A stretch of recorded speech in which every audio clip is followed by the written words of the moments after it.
Are you in the midst of replacing board members either because their terms are finished or they've resigned?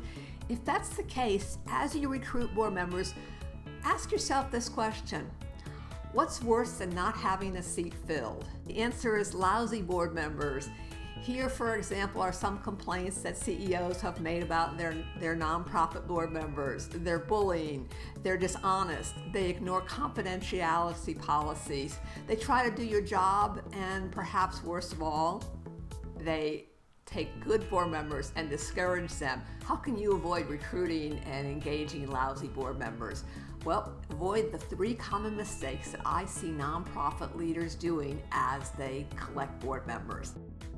The first is filling a seat with a warm body. Any warm body will do. You have to get someone to say yes. You finally got someone who's off the list.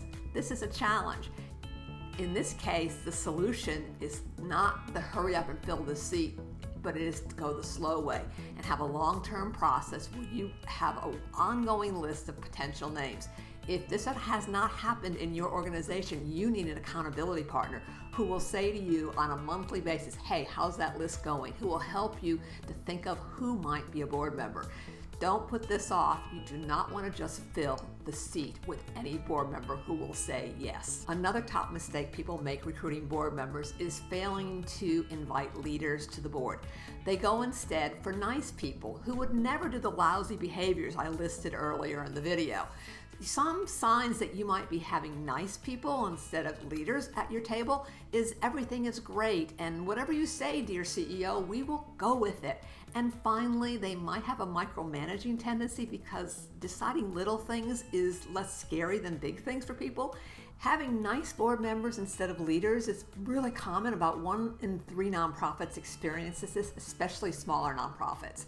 How come? Well, first of all, you may have inherited people who were nice, not necessarily leaders, and you may also have outgrown them. Congratulations.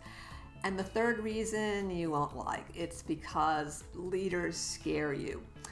Warning, to cure this, gathering nice people, instead of gathering leaders, people sometimes instead choose people who are about power. This is the third mistake. Bossy, loudmouth people seeking perhaps proactively to be a board member, very passionate but aggressive about what they're doing, often get picked up because, hey, they're the obvious choice. But they are about power, not leadership, and you want leaders. Abraham Lincoln pulled this off, as shared so brilliantly in Doris Kearns Goodwin's Team of Rivals. And it was an outstanding example of a leader who is not fearful of other leaders. But until you gain Lincoln's skills, you might want to choose the easier way. So you're seeking leaders who you admire, respect, who encourage, and who are working on their own stuff as well as helping other people. Vet them, which means find out what they're like. Ask trusted people and your advisors for your thoughts about what kind of leader they are. Would they be someone who would contribute well to your board? You don't have to settle for any warm body.